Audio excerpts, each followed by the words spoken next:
Last time we spoke about the landings at Biak. General Fuller unleashed an amphibious assault against Biak that faced countless hurdles. The Hurricane Task Force encountered a lot of terrain issues at Humboldt Bay, leading to logistical headaches. Despite the disorganization, they shipped off and landed, forming a beachhead. Colonel Kozame and his men were caught with their pants down. Units were scattered all over the place. The first tank battle of the Southwest Pacific occurred, seeing American Shermans absolutely destroy Japanese Type 95s. General Fuller planned to consolidate his troops at Ibdi and Bosnek while reinforcements arrived, but the Japanese continuously lobbed surprise night attacks to horrible effect. Then over in the Burma front, Mutaguchi's operation continued to unravel as his subordinate officers disregarded his orders and performed their own withdrawals. As Mutaguchi relieved men of command and replaced them, General Slim finally reopened the Impa Kima Road, spelling doom for the Japanese. This episode is The Fall of Mogaung.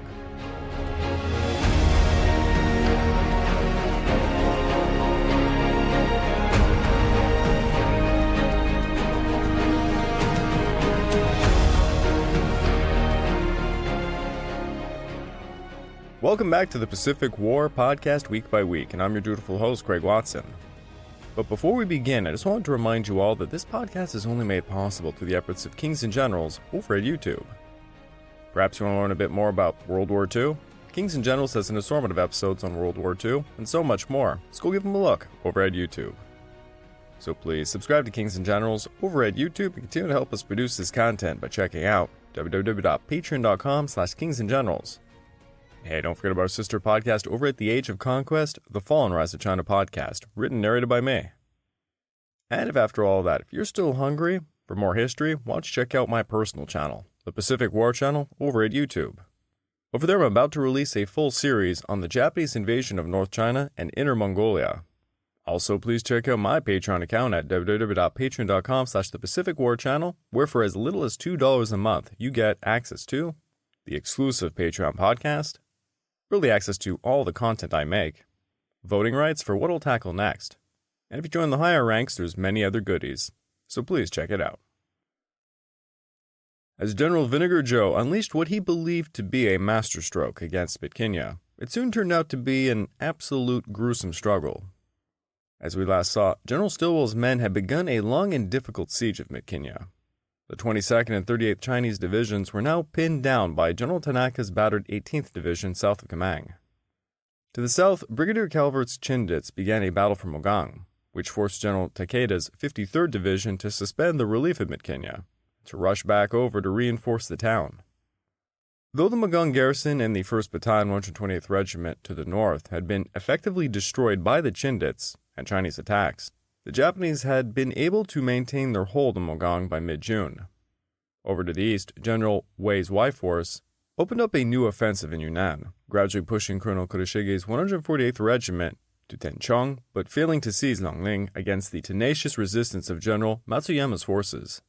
Along the new Komang-Mogaung front, by late June, Tanaka had been able to assemble most of his depleted command at Laket-Kwang, determined to keep the blockade on the Hukwang Valley. His main aim was to clear the Sutton roadblock, which had been recently reinforced with General Sun's 113th Regiment. Yet, once again, his attacks would fail to dislodge the tenacious Chinese defenders. Yet upon receiving orders from the 33rd Army commander to withdraw, General Tanaka reported that the 18th Division could continue to hold on to the Kamang area. This statement, inspired by Colonel Ogoshi, the Chief of Staff, proved to be unwarranted optimism. The 18th had staged a desperate resistance in the vicinity of Kamang for about a month, and for most of the period had only 80 men for each mile of the front. Supplies of ammunition and food were very low, and with only about 1,400 rounds of rifle ammunition per day for the entire division, and 60 rounds per machine gun. The daily ration was about 2.5 ounces of rice per man. On receipt of the Army's message to withdraw, Colonel Ogoshi had advised the divisional commander that further resistance in the area was possible, but had not made it clear that this was his personal belief and did not reflect the opinions of the rest of the divisional staff. Within a day or two, the commander became aware of the fact that the other staff officers were convinced that further resistance in the Kamang area was impossible. He therefore forwarded to the 33rd Army a revised report of the division's actual situation. Upon receipt of the second message on June the 27th, the Army directed the division to retire to the Sama sector. Tanaka believed he needed to stand his ground while the 53rd Division pushed aside the Seton block and reopened his lines of communication. Thus, he elected to continue to resist the attacks from the north, while he himself attacked Sutan for 3 more days, but failed to make any progress. He would finally comply with his orders to withdraw to the hills north of Sama in early July. While the 4th and 146th Regiments performed covering attacks, the remnants of the 55th and 56th Regiments destroyed their artillery and heavy equipment. They withdrew along an escape trail cut through the forest west of the Sedan roadblock. On July the 2nd, the 18th Division began its withdrawal, utilizing an obscure trail that ran directly south from Mang. Crossing the mountain range west of Sedan, the division completed its concentration near Sama on July the 7th. The Mogaung operation was then considered concluded, ending a campaign that had been a miserable failure and had cost almost 8,000 casualties. By July the 15th, the 18th Division would finally assemble in the Indao area. Though only 3,000 men from the elite 18th Division would survive the Mogaung Valley campaign, Tanaka had effectively managed to keep intact the blockade to China for another year, something that would have a profound repercussion later on in Chinese history. Further south, the 114th Regiment finally arrived to Gokawa on June the 16th, ready to reinforce the Chindits. Yet Takeda had also brought most of his troops back to Mogaung, subsequently starting a deadly shelling of the Chindit position. When June the 15th arrived, the Chinese still had not appeared, and Calvert pulled his troops back towards the bridge. At that moment, remarkable news arrived. The Japanese were abandoning their positions along the river. Calvert was exuberant. This meant he could move out his bridgehead, perhaps even capture the town. Certainly it meant a reduction of the shelling, which was claiming at least 15 of his men per day. Yet when the shelling did not die down, and it quickly became apparent that Takeda was merely redeploying his troops along the railway, he was simply getting them out of the flooding in the low-lying areas. Chindit recon teams reported the area from the train station in the heart of the town of the Mogaung Railway Bridge, further north, was heavily defended with 8 bunkers dominating the landscape. Shelling from the village of Nangkyaita, astride the road to Mogaung, set between fields of paddy, was persistent. Nangkyaita had to be captured. Calvert estimated the village was held by roughly 100 Japanese. Because of this, on June the 18th, Calvert ordered his forces to attack the apparent Japanese artillery encampment at Nangkyaita after a heavy air and motor bombardment. His troops outnumbered them, but they were unwilling to suffer needless casualties. Calvert directed the American fighter-bombers against the village, which was bombarded on the night of the 17th. Half an hour before dawn on the 18th, the Chindit mortars pummeled the place with 400 rounds for good measure. Calvert then sent an assault force in. Among the attackers was a company of 70 men from the King's Liverpool, led by Major Fred Riemann. This was a company that had stayed on with the 77th Brigade after the rest of the battalion had been transferred over to the 111th Brigade. They were joined by 12 men of Blaine's detachment, once evacuated to India but since returned, this time armed with about a dozen flamethrowers. Within the darkness, Blaine's detachment was told to advance in front of the company of Kings, and to, quote, "turn the fucking lights on." As the detachment began to hurl flames far and wide, the Chindits behind them began cheering. The men had been told that the village had many bunkers, but they never saw any at first. The scene soon turned fantastic.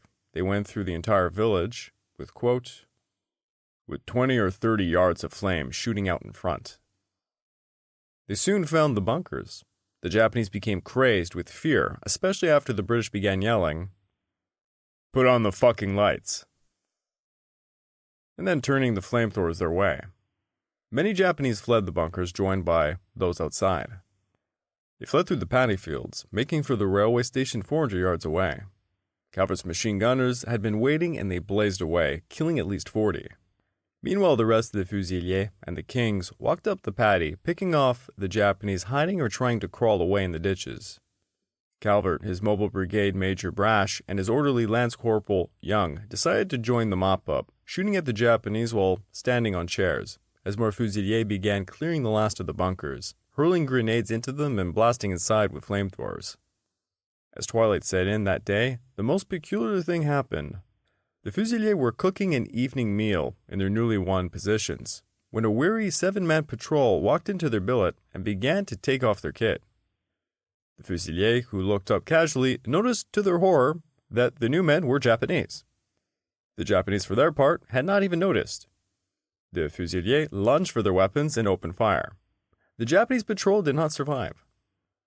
In all, Calvert estimated his troops had killed about 70 Japanese in the capture and the holding of Nong Kya Ta, while suffering 16 deaths and 38 wounded. Major Reamond's King's Company had become reduced to just a platoon. Calvert was considerably cheered on the evening of the 18th, when the much-promised Chinese reinforcements finally arrived, guided over the river in motorized ranger boats by a towering Chindit officer named Captain Andrew. This was the 1st Battalion of the Chinese 114th Regiment, led by Major Pang, which quickly deployed in the positions pointed out by Calvert, but left the Chindits a little flummoxed when they proclaimed that they were not in any particular hurry to fight, as they had been fighting for years. On the following day, another battalion of the Chinese arrived under the personal command of the regimental leader, Colonel Li Hung, as did a battery of 75mm pack howitzers, the 6th Battery under U.S. Major Wayne Cook. The Chinese quickly assumed the defense of Mogaung, prompting an American liaison officer with the Chinese to send a press release that the Chinese had captured the village, which embarrassed Li. Cook's battery was deployed into position at Pinmi village. They began operations on the 20th, hurling fire against the Japanese positions as the Chinese infantrymen consolidated their positions. Meanwhile, elements of the Chinese 113th Infantry, operating 5 miles north of Mogaung, surrounded a Japanese company, while Cook's guns hammered them. 50 Japanese died from the first blast alone. The Chinese finished off those who survived. The assault was so ferocious that all the bunkers were overrun. The reinforcements heartened Calvert, for his own brigade was now a shell of its former self. The Lancashire Fusiliers and the King's Liverpool had only 110 men. The South Staffords had 180, and the Gurkha Rifles about 230. He planned a fresh advance, this time aiming for the hamlet of Nakigong, on Mogaung's right flank, near the river. This area Calvert believed was the key to Mogaung. For the time, he chose the early hours of darkness on June the 23rd, a day in which would go down in the annals of the 77th Brigade as the, quote, stuff of legends. The plan called for a mortar barrage of 1,000 bombs, in addition to shelling from the 75mm guns to cover the advance of the Chindits across the open grounds towards Nakigong.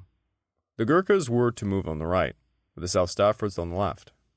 Blaine's detachment and the Lancashire Fusiliers were in the reserve. The objective was to capture the entire stretch of ground from the Mogaung Bridge to the train station, the latter of which the Chinese were to secure. Once the area was in Allied hands, the troops were to dig in while the reserve troops mopped up the area. In addition, Allied aircraft were to bombard the area before the start of the assault, which itself was timed to launch at about 3:10 a.m.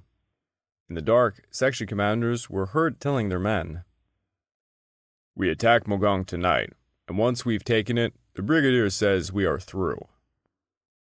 Later during the attack, Calvert discovered the Chinese infantry had not captured the all-important train station, even as their American liaison officers insisted that they had. Calvert angrily pointed out that they had not, because enemy fire from that direction continued to pick off his men at the railway embankment. The Gurkhas, moving along a wide right flank along the banks of the Mogaung River, headed for the railway bridge. Approaching the bridge, they came under heavy fire. Captain Alman, by now suffering from trench foot, as were most of his troops, moved forward to silence the machine gun firing on his men. He could barely run because of his affliction, but advancing through the mud, he hurled grenades at the Japanese positions. A burst of gunfire plunged into him. He fell, badly wounded. One of his Gurkhas, Sergeant Tilburg Gurung, pulled Alman and another wounded NCO to safety. For this, Gurung was to get a military medal. Alman's own valor was to be recognized by a Victoria Cross. The South Staffords swept into the Mogaung town. Resistance was heavy. Lieutenant Durant of the South Staffords deployed his machine guns to take Japanese positions with fire. Meanwhile, the flamethrowers were brought up. As he moved up past Durant's positions, a shell burst, exploding one, setting the man wielding it ablaze. The man screamed and somehow shook off the flamethrowing unit from his back. Durant and some of his men rushed forward and rolled him into water in a nearby ditch.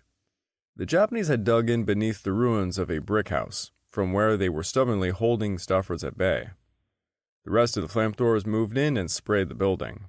One Japanese, his clothes ablaze, leapt from his position and tried to make a run for it. A scythe of gunfire cut him down. The rest valiantly held their positions and they were burnt alive. The Staffords mopping up found the Japanese officer. He had shot himself with his revolver in the end. The Japanese had entrenched themselves at a strategically important building known as the Red House, which was well protected with machine gun nests. The advancing Gurkhas consequently ran smack into this killing zone, getting caught in a murderous crossfire and suffering heavy casualties. In response, Calvert threw his reserves into the fray, and the Chindits also began to pummel the Japanese positions with mortars and machine guns, which allowed the infantry to reach the all-important train station. Inflicting some 120 casualties, losing 60 dead, another 100 wounded, the Chindits then successfully captured all of their objectives by noon. For the rest of the day, heavy fighting would continue as the Chindits dug in on their gained positions, but during the night, the Japanese would finally pull out, leaving the town to the shattered remnants of the 77th Brigade. Mopping up then continued until June the 27th, when Mogaung was declared void of any Japanese.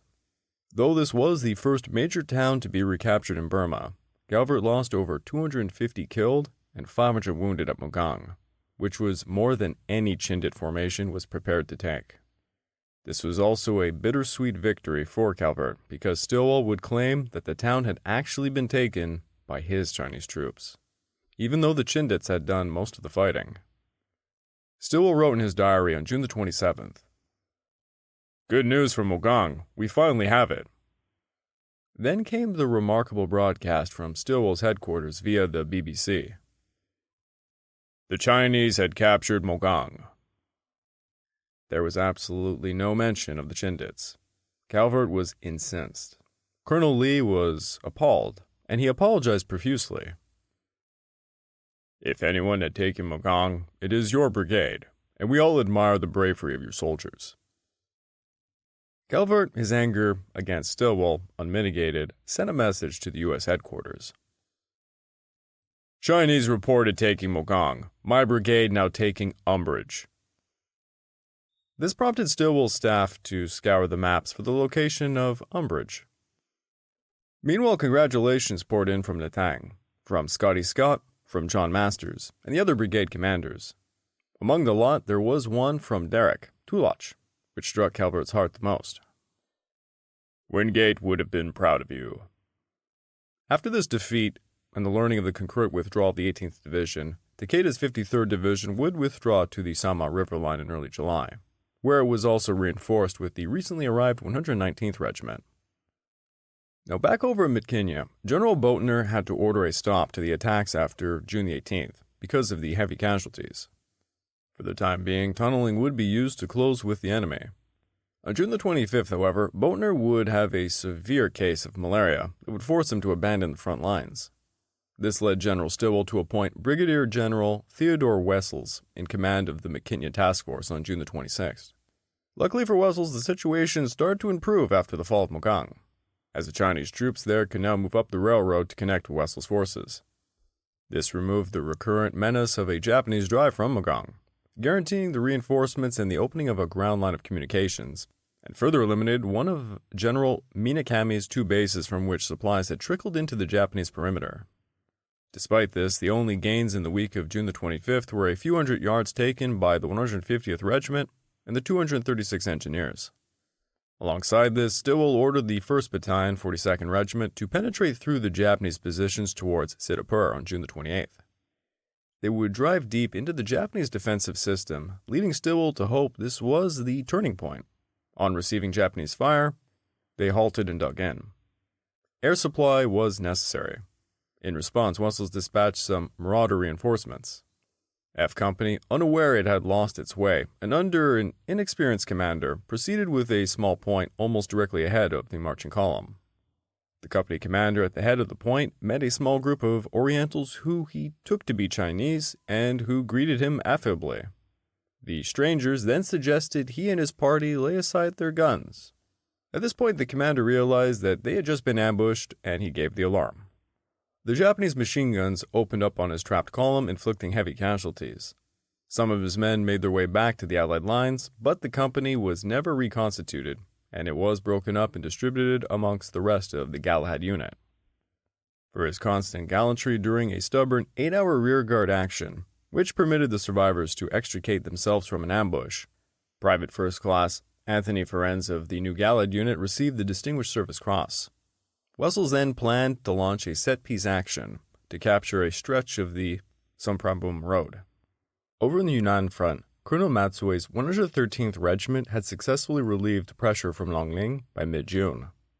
General Matsuyama further ordered him to maintain the offensive while he continued to reorganize the forces. Though Matsue managed to seize the Tichanghu Pass on June the 21st, most of his attacks would end up in nothing. To the north, the 20th Army Group launched simultaneous attacks against Tiansheng and Gudong on June the 18th. They finally forced the Japanese to retreat in disorder towards Tanchong by June the 22nd.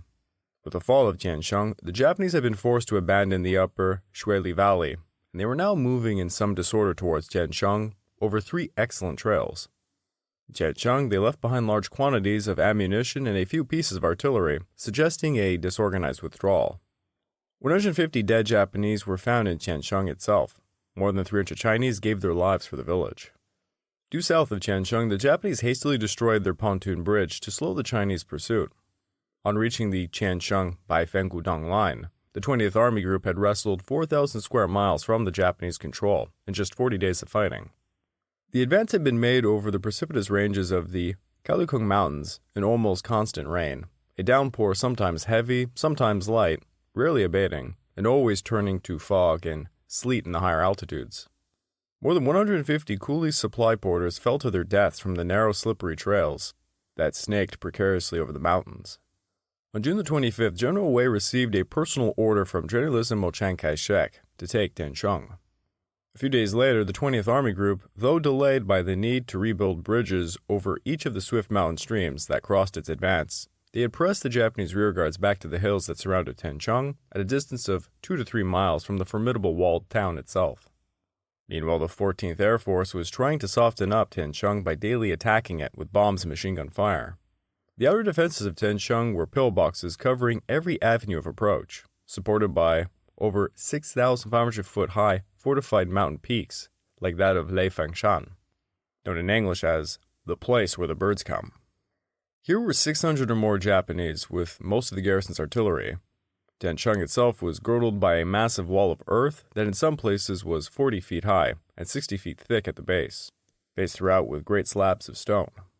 Chinese engineers had carefully laid out the wall in the great square to cut the cardinal points of the compass. Each side had a gate, and each gate now had a Japanese command post, while Japanese machine guns and rifles swept the approaches to the wall, its face and its parapets. Within the city were about 2,000 Japanese. In all, Colonel Kurisuge, to defend the Kalukung Mountains, had about 1,850 Japanese, a heavily reinforced battalion combat team built around the 2nd, 148th Regiment. Kurisuge's orders were to hold Tancheng until the Chinese threat to Longling passed. Over at Longling, Matsue saw the arrival of some reinforcements on June the 22nd. It would allow him to continue his counteroffensive. Making repeated night and day attacks, the Japanese would be able to penetrate the enemy positions on June the 24th. Matsuyama then directed him to exploit towards Bangmiao and Wangkai Bakum. Yet a heavy raid by 24 B-25s and the arrival of the 1st Division would manage to halt the Japanese attempt to exploit their success, with Matsue only securing the area northwest of Bangmiao by July the 1st. The next day, Matsuyama then suspended the counteroffensive because of heavy casualties, and he could see the enemy were strengthening their positions. In the meantime, Major Kanemitsu, Mang's garrison, was successfully holding off against a siege by 3 divisions since June the 4th, though the Chinese would only launch unsuccessful attacks in regimental strength during this period. And to the southeast, the Pingda garrison was also successfully repelling the small enemy attacks against them, in spite of being cut off and disease-ridden. That is all for the Burma front, however, for today, as we now need to head over to the Biak front. After the arrival of 2 battalions of the 163rd Regiment for reinforcements, General Fuller planned a 2-pronged attack against the Mokmadrone, with the 186th Regiment advancing west over the inland plateau, while the 162nd Regiment resumed its attack west along the coast. On the morning of June the 1st, in preparation for the offensive, Colonel Newman's 3rd Battalion therefore left Bosnek and marched north over the coastal ridge, with the 2nd Battalion also moving from Opie Rift to join them. By 11 a.m., both battalions successfully set up defensive perimeters. Yet their preparations would be interrupted abruptly in the afternoon as Colonel Kazume directed his 1st Battalion to attack the positions held by Company K. These Japanese, who were supported by machine guns and motors in place northwest of the trail crossing, continued their attack until 5 p.m., when a platoon of Company K, by a flanking movement, was forced to withdraw north. Company K and 2 platoons of the anti-tank company remained at the trail crossing for the night. Company I was moved forward to K's left and left rear, and Company L extended K's perimeter east along the main road towards the surveyed drum. Battalion headquarters and Company M stayed near the strip's western end. The 121st Field Artillery Battalion, the Cannon Company, the 2nd Battalion, regimental headquarters, the attached engineers, and the tanks remained near the center of the airfield. Thankfully, the Americans would manage to repel the assaults, and they would ultimately force the Japanese withdrawal via a bold enveloping maneuver. But the Japanese would return after midnight. The first part of the night passed without any incident, but at 3:30 a.m., the entire area held by the 3rd Battalion, 186th Infantry, flamed into action. About a company and a half of the 1st Battalion, 222nd Infantry moved from the south against the semicircular perimeter held by Companies I, K, and L, having outflanked the 3rd Battalion on the west. Simultaneously, other elements of the 1st Battalion attacked from the northwest, attempting to drive a wedge between Companies L and K. Under the support of motor and machine gun fire from both the northwest and the southwest, the encircled Japanese desperately tried to fight their way north. For hours of confused hand-to-hand fighting, marked by the use of bayonets, machetes, and grenades, a real carnage emerged. At daylight, a count revealed that 86 dead Japanese were within and around the 3rd Battalion's perimeter. The dead included the commander of the 1st Battalion, 222nd Infantry. Losses for the Americans were 3 men killed and 8 wounded. After dealing with the threat, Newman resumed the westward advance at 9 a.m. on June the 2nd. The 1st and 3rd Battalions, supported by 5 tanks and an anti-tank platoon, were to advance abreast, while the 2nd protected the right flank by patrolling north of the main road. The 121st Field Artillery Battalion was to provide continuous close support and was to displace forward with the infantry. Neither artillery nor aerial bombardment seems to have been provided for this attack. However, both the 121st and the 146th Field Artillery Battalions were registered on the targets north and west of the 186th Infantry. Air support was available from Bak Island upon call. The 1st Battalion, 186th Infantry broke camp at its beach defense area at around 8 a.m. on June the 2nd, as they moved north over the ridge to join the rest of the regiment. The 1st Battalion, 222nd Infantry had made no serious attempts to stop the 186th Infantry's progress westwards because the inland plateau was nearly indefensible, and because the battalion would have been decimated in battle without the superior strength of the reinforced American regiment. The 1st Battalion was withdrawn from the surveyed drum area, initially in preparation for a counterattack against the Bosniak beachhead. While no such counteroffensive was ever mounted, the withdrawal of the 1st Battalion at least had the advantage of keeping the unit intact. The American advance would thus be opposed by the 10th Company, 222nd Regiment, the 3rd Company, 36th Division Sea Transportation Unit, and some other naval and engineer units. The 1st and 3rd Battalions then advanced with 2 companies abreast against scattered but determined opposition from elements of the 1st Battalion, 222nd Infantry. Small enemy patrols aimed machine gun and rifle fire at the advancing American units and held their positions until killed or dispersed by tank or artillery fire. Most of the enemy parties were located on the north flank, and apparently many of them had been driven westwards out of the cave and garden area north of the surveyed drum by fire from the 121st Field Artillery Battalion, which destroyed the Biak Detachment headquarters installations in that area. By nightfall, the 126th Infantry had killed 96 Japanese, and it itself lost 6 men dead, with 10 wounded. The unit halted after 4 p.m. and began digging at a point about 600 yards northeast of the day's objective. The advance had carried the regiment west until it was almost abreast and north of the 162nd Infantry at the Ibdi Pocket. They later had attempted to move west along the coast during the day, but it would be unable to dislodge the Japanese from the Ibdi Pocket, ultimately having to attach its 2nd Battalion to the 186th. The addition of the 2nd Battalion, 162nd Regiment to the 186th Regiment helped to complicate the supply problems to the troops on the plateau. No water had yet been found inland. Heat and humidity were intense, and thick scrub growth about 12 feet high stopped any breezes. Despite the best efforts of Company B, 116th Engineers, the supply road could not be repaired fast enough to keep pace with the advancing infantrymen. Water had to be brought around the Bosnik via Opie Reef to the forward units, and there were not enough water trailers nor 5-gallon cans available to supply all the water needed. Each night, each man received only one canteen of water for the next day, an inadequate amount under the conditions which prevailed inland.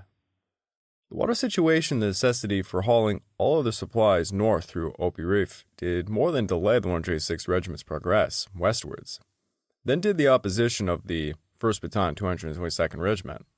Meanwhile, Kazume's only support so far had been some air raids carried out by the depleted 23rd Air Flotilla and the 7th Air Division. By late May, the 23rd Air Flotilla had only 12 fighters and 6 medium bombers at Sarong, and the 7th Air Division had just 4 large bombers, 21 medium bombers, and 3 fighters. Both units threw what strength they could muster into some attacks on the enemy landing force. On May the 27th, 4 Army heavy bombers and 9 Navy fighters carried out a daylight attack against fierce air opposition, all but 4 fighters failing to return. Katsume would need more than that to launch a determined attack that would succeed in pushing the enemy back into the sea. Consequently, on May the 29th, General Numata and Admiral Senda had requested the immediate commitment of fleet and air strength into a Bak battle. They both relayed this message. The enemy apparently found the difficulty of rapid occupation of the airfield sector. The enemy will change, in all probability, its policy to occupy the whole island of Bak after the arrival of reinforcements, securing its present positions with landed units for a while. The officers and men on Bak Island are firm in their resolution to crush the enemy. However, our operations are severely restricted by the uncontested superiority of the enemy's fleet and air units. The Bak detachment, which is making every effort in destroying the confronting enemy, requests for further support by Army and naval units concerned. We believe that the immediate commitment of our air forces and, if possible, some fleet units would give us a splendid opportunity to turn the tide of the battle in the whole Pacific area to our favor. This message finally convinced Admiral Toyoda to send reinforcements to the island. To counter the Allied advance to Bak, the IGN dispatched from 1/3 of its available naval land-based air strength from the Central Pacific to reinforce the 23rd Air Flotilla in western New Guinea. On May the 28th, 70 carrier-type fighters, 4 reconnaissance bombers, and 16 medium bombers were dispatched to western New Guinea. Another group of planes comprising 48 fighters, 8 reconnaissance aircraft, and 20 bombers were sent to western New Guinea and Halmahera from the Carolines around May the 31st. On May the 29th and 30th, the flotilla carried out fresh attacks against the Bak landing force. On May the 29th, 16 medium bombers attacked the enemy fleet in the sea near Bak Island before daybreak of that day, yet none of them returned. Furthermore, in the daylight attack on that same day, 4 Zero fighters strafed Bak Island. None of them returned to the base either. On May the 30th, the unit of Zero fighters of the Navy again fired upon enemy ships in the sea off Mokmar. The damage on the enemy ships was never confirmed. However, the unit reported that they had fought 4 P-38s and 4 B-25s of the enemy and shot down 2 B-25s above Bak Island. Also a part of Operation Khan, a huge task force under Admiral Sakonju, which included the battleship Fuzo, 4 cruisers and 8 destroyers, was to transport Major General Tamada Yoshio's 2nd Amphibious Brigade towards Bak. Additionally, it was decided to move 3 infantry companies of the 35th Division from Sarong to Bak by barge. Sakonju's convoy finally left Davio on the night of June the 2nd. In connection with the Khan's force advance, the Japanese had planned heavy airstrikes against Bak, which were to be carried out by the recently reinforced 23rd Air Flotilla and a few Army aircraft which remained at bases within range of Bak. Between 4:45 and 5 o'clock on the 2nd of June, 11 to 15 Japanese aircraft bombed Allied positions over Bak, causing a few casualties and some light damage. 7 of these planes were shot down by shore-based anti-aircraft weapons, while guns aboard the 7th Fleet ships lying off Bosnik accounted for at least 1 or more. Later during that same night, a few more enemy planes dropped some bombs harmlessly on and near Owie Island. Still more approached Bak during the night, causing many red alerts but not dropping any bombs. The next night on June the 3rd, no Japanese planes attacked Bak, although some bombed Owie Island without causing any damage or casualties. Again, enemy aircraft flew many reconnaissance flights around Biak, causing almost continuous red alerts until the early morning hours of June the 4th. Early on the morning of June the 3rd, at the point just east of the Talud Islands, between Mindanao and Morotai, a 7th Fleet submarine sighted the transports and first screening units, and was in turn sighted by ships of the later organization. Alongside this, the 7th Fleet's PBYs operating from Bak Island kept the Japanese vessels under surveillance the rest of the day, reporting that the course and speed of the enemy ships could bring them into range of Biak during the evening of June the 4th. Their discovery by Allied aircraft so far from Biak apparently had not been anticipated by the Japanese, who would later report that they had not even known Allied aircraft were capable of such long-range reconnaissance. Nevertheless, the three conforce elements steamed on towards Biak, probably hoping that friendly aircraft might drive off the Allied reconnaissance planes and also protect the sea approaches to Biak. To further muddy the situation, Sakonju received false reports that a strong American carrier group was approaching the waters east of Biak. Admiral Kincaid had indeed dispatched a special task force to deal with this threat, yet the warships could only arrive off Biak on the night of June the 4th, and they didn't include any aircraft carriers. Nonetheless, knowing that he had been discovered, and he was unwilling to risk so many ships under these dire circumstances, Sakonju would have to suspend the reinforcement run and turn back for Davao and Sorong. When the Japanese called off the con operation on June the 3rd, the transport and 1st and 2nd screening units were a little over 500 miles northwest of Biak, and about 250 miles southeast of Talud Islands. At this point, the three forces were reorganized. The transport unit, accompanied by 3 destroyers of the 1st screening unit, changed course for Sorong, while the 2nd screening unit and 2 heavy cruisers of the 1st turned back for Davao. Of the ships moving back to Sorong, the 5th Air Force claimed to have sunk 1 destroyer and damaged at least 2 others. The transport unit and the 1st screening unit's 3 destroyers arrived safely at Sorong during the evening of June the 4th. The detached unit, which had been moving towards Biak from Zamboanga on an independent course far to the west of the other 3 sections of the con force, had also changed its direction during the night of June the 3rd. They reached Sorong sometime on the 4th. At Sorong, the transport unit unloaded 1,700 men of the 2nd Amphibious Brigade. The 6 destroyers of the transport and 1st screening units then proceeded southwest to Ambon, where they were refueled. The transport unit's 1 heavy cruiser and 1 light cruiser sought shelter in Kaboy Bay on WWII Island, about 60 miles northwest of Sorong. On June the 6th, the heavy cruiser Aoba was attacked there by 15 B-24s of the 5th Air Force. First reports were that at least 2 hits were scored on the cruiser, but it was later learned that the ship suffered no damage. Instead, it was able to take part in the 2nd con operation. Now back over at Biak, Newman resumed his advance westwards on the morning of June the 3rd, making painfully slow progress because of the difficult terrain and the lack of adequate supply lines. Meeting no opposition, they would finally dig in half a mile from the point at which the main ridge left the coast and turn inland near Mokmar. That day, however, Fuller learned about the possible enemy naval attack, so he decided to halt any offensive actions for the moment. On June the 4th, upon learning that no enemy carriers were in fact in the Biak area, Sakonju was again ordered to prepare a run for the American blockade, this time bringing the bulk of the 2nd and 3rd Battalions, 219th Regiment. There would be 2 naval groups. The first was the transport unit, containing 3 destroyers, which had been part of the 1st con operation transport unit. The 2nd section was the screening unit, also comprising 3 destroyers.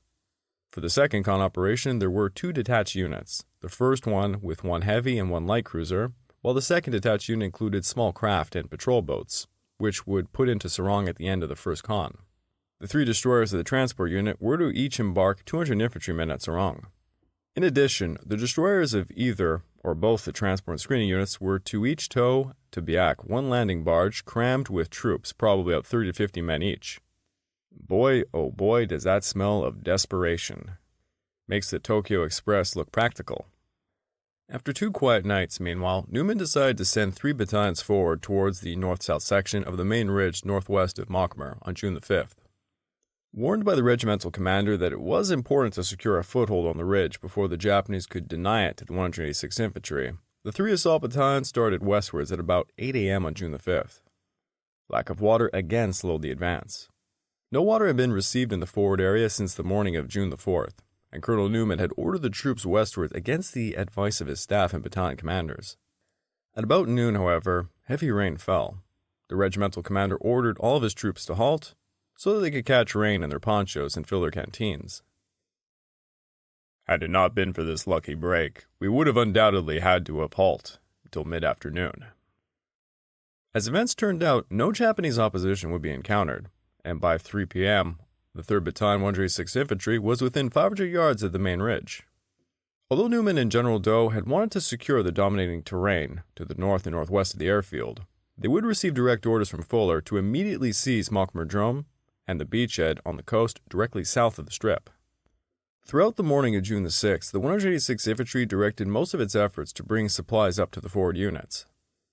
Almost the entire 2nd Battalion was engaged in hand-carrying the supplies to the 3rd Battalion atop the ridge, while the later units set patrols towards the Mogaung, seeking good routes to approach that objective. At about noon, Colonel Newman reported to Task Force headquarters that no good route had been found, and that the supplies, especially the ever-needed water, had not been brought forward in sufficient quantities to allow a regimental attack to be launched that day. He therefore recommended that the attack be postponed till June the 7th. General Fuller approved this suggestion. The lack of supplies and water would delay the attack. However, the 3rd Battalion would be able to move down the west side of the main ridge to take up positions along a line of departure for the next morning's attack. To support the infantry attack on June the 7th, a 30-minute artillery concentration began at 7 a.m. that morning. The 146th, 205th, and 947th Field Artillery Battalions from positions along the coast to the east were registering on targets around the airfield area, ready to support the advance, but most of the firing was undertaken by the 121st Field Artillery from its location behind the 186th Infantry. While the artillery fired on the Mogaung and along the low ridge between the field and 186th, the 5th Air Force bombers attacked the Borokodrome area, which also struck targets along the low ridge. The airfield was only occupied by the 108th Airfield Construction Unit, which immediately fled the area because of the heavy bombardment. Newman's 1st and 3rd Battalions advanced south, encountering no resistance as they crossed the Mogaung and reached the beach. When on June the 5th, the 186th Infantry had reached the crest of the main coastal ridge, it had been on the left rear of the Japanese defenses on the lower ridge and the terraces above the Mogaung. Thus, the regiment had been in a favorable position to take these defenses from the rear. But in its move to the airfield, the 186th Infantry had bypassed the Biak Detachment's principal defensive positions. The bypassing had not been intentional. Colonel Newman had instructed both leading battalions to halt on the low ridge, reconnoiter along it in both directions, and report on Japanese defenses before moving on. According to Colonel Newman, I received a negative report from both battalions, and I ordered the movement to the aerodrome. Evidently, the right battalion had failed in this patrolling effort. Instead, the 186th had captured its main objective, but now found itself surrounded by Kazume's strong defenses. The Japanese immediately began to pound the new American perimeter, with an artillery duel soon erupting. By nightfall, it had become impractical to supply the 186th Regiment over the Inland Plateau Road, which ended on the east side of the main ridge. From that point, all supplies would have to be hand-carried to the Mogaung, and supply parties would be endangered by Japanese patrols, a few of which moved in behind the 186th as the regiment reached the beach, so the 3rd Battalion 163rd Regiment would also be dispatched to push over the inland plateau to protect the parties. Overwater supply was also attempted, yet as the first boats approached the shore, they were greeted by machine guns and rifle fire from the Japanese, whom the 186th Infantry had not yet cleaned out of the caves along the waterline in front of the Mogaung. The small craft returned the fire, but they were finally forced to withdraw. The 186th Infantry, according to Colonel Newman, was, quote, glad to see them withdraw, since they had our troops running for cover. At 2 a.m., another attempt was made to land supplies at Saboria. The 3 LCMs managed to put their tanks ashore in the face of continuous Japanese fire, but accompanying LCTs were driven off by Japanese artillery. 2 of the LCMs were so badly damaged by enemy fire they could not fully retract their ramps, and they had to proceed the 9.5 miles back to Bosnik in reverse. Plans were made to effect all delivery of supplies and evacuation of casualties at night until enemy fire on the Saboria beachhead continued to be neutralized. The tanks, which had been landed, lumbered along the shore road fronting Mogaung, destroyed several small bunkers along the beach. They then wheeled towards the low ridge north of the airfield, taking under fire a Japanese 75mm mountain gun and a 20mm piece, which had been opposing their landing. These 2 weapons were quickly silenced. Moving cautiously northwest from the field along a road which crossed the low ridge, the tanks destroyed 2 large pillboxes. Alongside this, Fuller sent 2 companies of Haney's 3rd Battalion to land at the Parai Jetty in order to outflank the Ibdi Pocket, which the 162nd had unsuccessfully attempted to dislodge since the start of the month. But June the 7th would also see the start of Operation Khan's second attempt. After rendezvousing off Mizo Island that morning, Sekonjo instructed his 8 destroyers to proceed to Biak.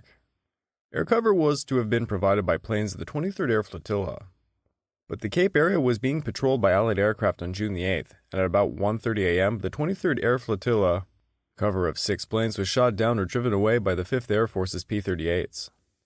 Finding the air now free of enemy planes, American B-25s dived to attack the convoy, reporting the convoy as 2 light carriers and 4 destroyers. Initially, it was claimed that 1 destroyer was sunk, 2 were left sinking, and the 4th was damaged. A few days later, the destruction was reassessed as 4 destroyers sunk and 2 light cruisers chased to the northwest. These claims were, of course, exaggerated.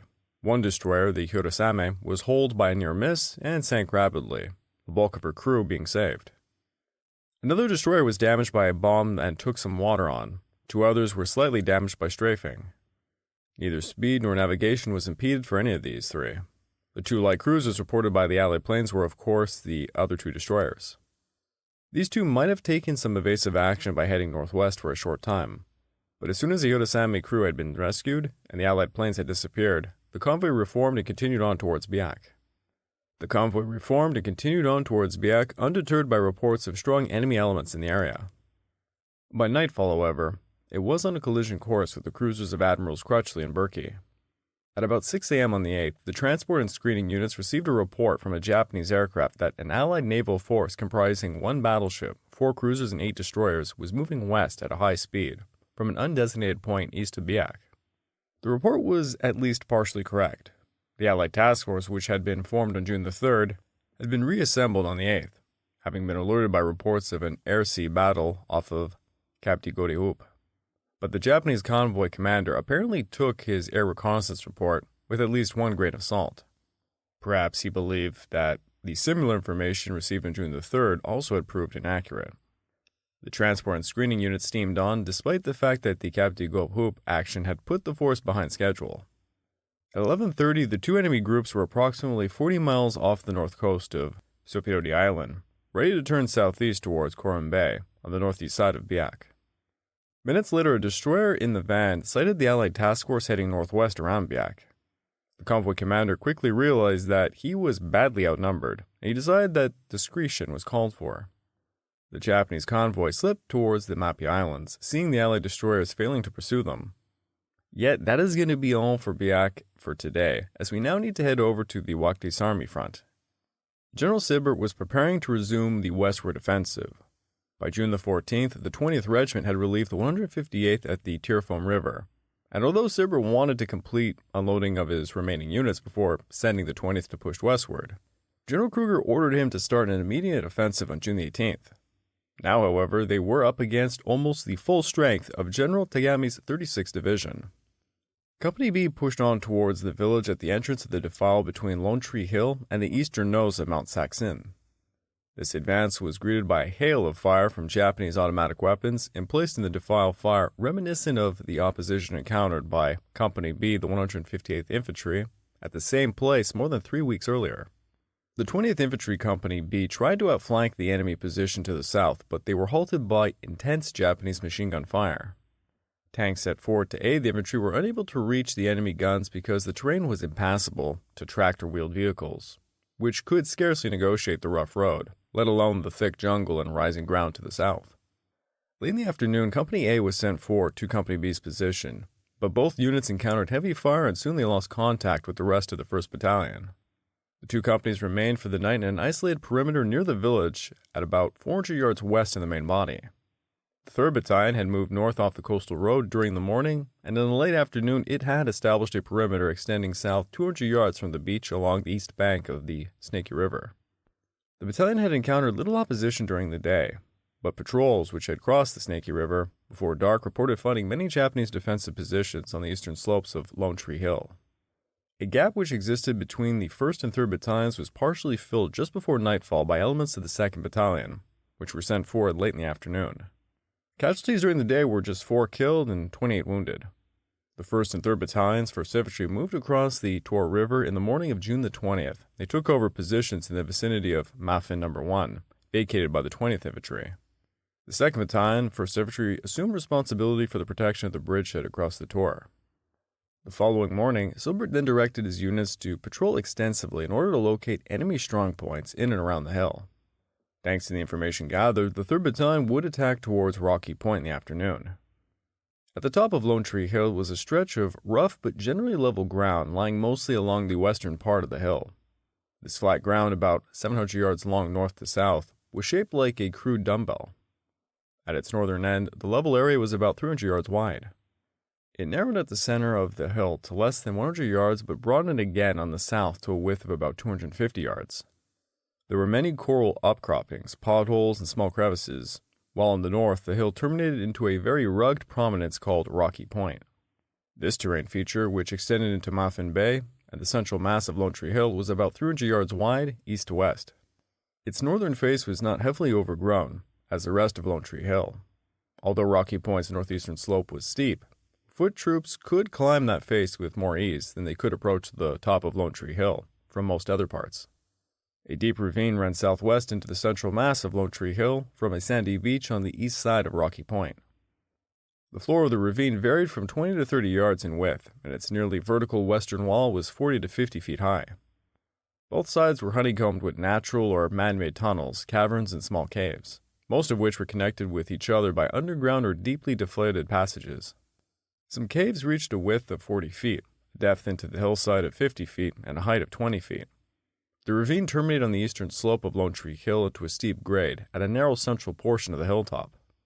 At 1:45 p.m., after a 15-minute artillery and 4.2-inch motor preparation, one company moved across the Snaky River, immediately finding the 20-foot cliff along the eastern side of the shelf which lay between the Snaky River and the central mass of Lone Tree Hill. Morning patrols had not apparently reported the existence of this cliff, and naturally it was not known the Japanese defenses were established along it. Machine gun and rifle fire from the 1st Battalion, 224th Infantry soon pinned down the 3rd Battalion's leading platoon. The company commander quickly sent part of his unit northwards to find the Japanese left flank. Moving around the northeast end of the shelf, this group discovered the beach entrance to the deep ravine between the western side of the shelf and Rocky Point. Progress into or across the ravine was impossible in the face of the intense Japanese small arms fire which greeted the advancing American unit. Company B 6 engineers, then in the forward area to cut a road from the mouth of the Snaky River to Rocky Point, was brought up to the ravine to help clean out the caves and crevices with flamethrowers and demolitions, but could not reach the enemy positions through the continued machine gun, motor, and rifle fire. Infantry bazooka squads also tried to blast the Japanese out of their caves, but failed when their ammunition ran out.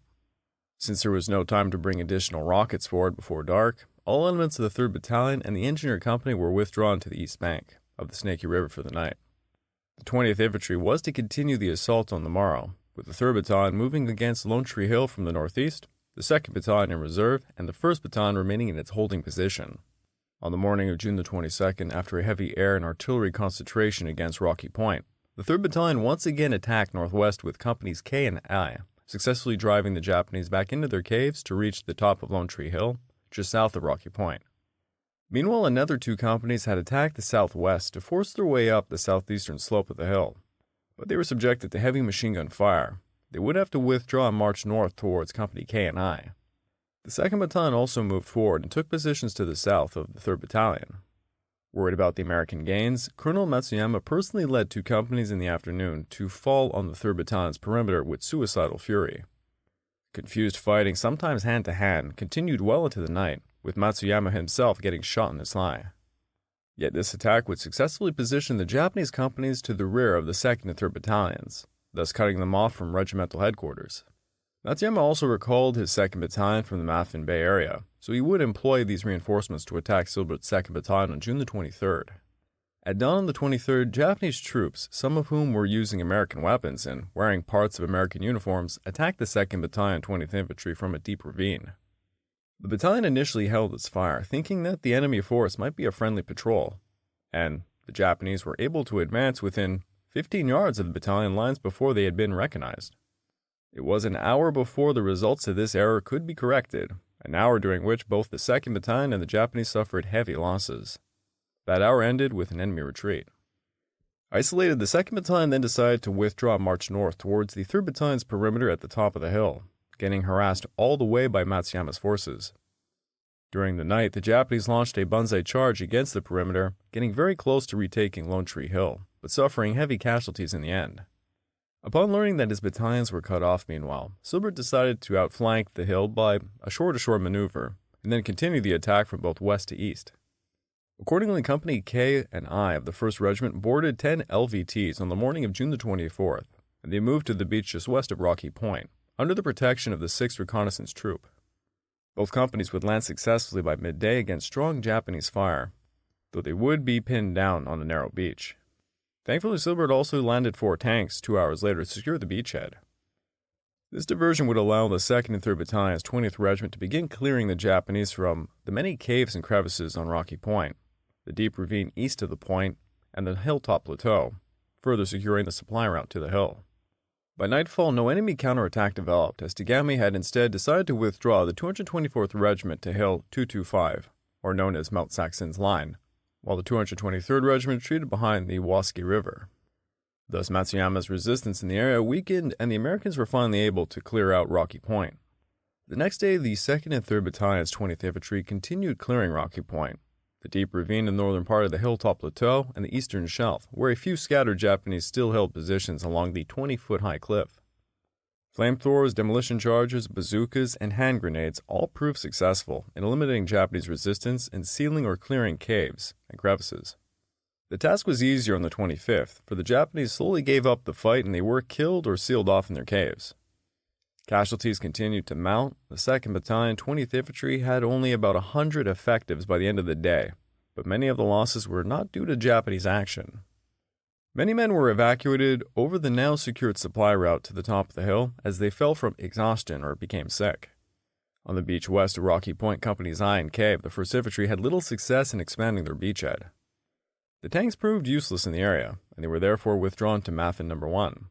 The 2 infantry companies pinned down during the morning kept up a continuous mortar barrage against the Japanese positions in the swamp to the south, and against the western cliff of Lone Tree Hill, and when certain such fire would not endanger troops atop the hill, against the northwest corner of Rocky Point.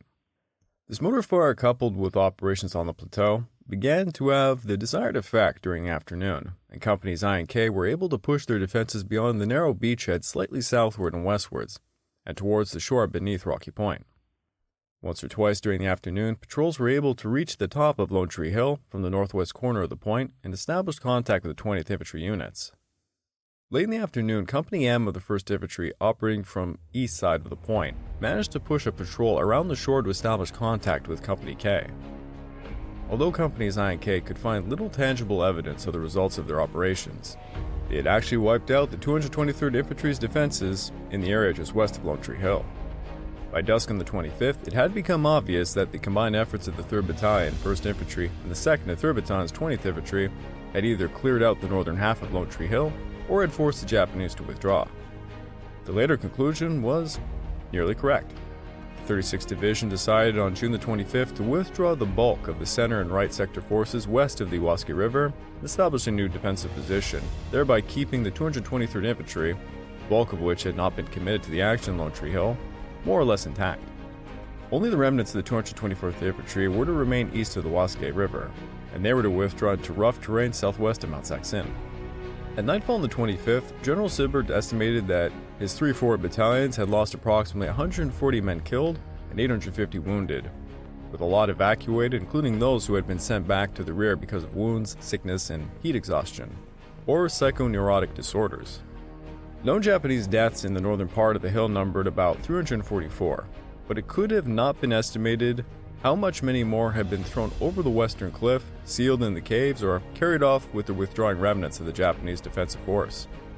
According to Japanese sources, the Japanese had lost about 500 men killed and another 300 wounded in the Lone Tree Hill area and the 225 Mount Saksin area.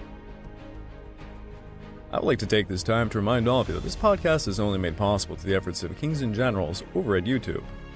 Please go subscribe to Kings and Generals over at YouTube and continue to help us produce this content by checking out www.patreon.com/kingsandgenerals. And hey, don't forget about our sister podcast over at The Age of Conquest, The Fall and Rise of China podcast, written and narrated by me. And if after all that, if you're still hungry for some more history, why don't you check out my personal channel, the Pacific War Channel, over at YouTube. Over there I just released an episode on the First Battle of Shanghai in 1932. Also, please check out my Patreon account at www.patreon.com/thepacificwarchannel, where for as little as $2 a month, you get access to the exclusive Patreon podcast, early access to all of my content, voting rights for what I'll tackle next, and if you join higher ranks, there's much more goodies. Please check it out. The Chinese were accredited with the fall of Mogaung despite the Chindits taking the lion's share of the fighting. Things were advancing very well for the Allies in the new Biak front. As for the Battle of Lone Tree Hill, it was a costly one, and not one the Americans or the Japanese would soon forget.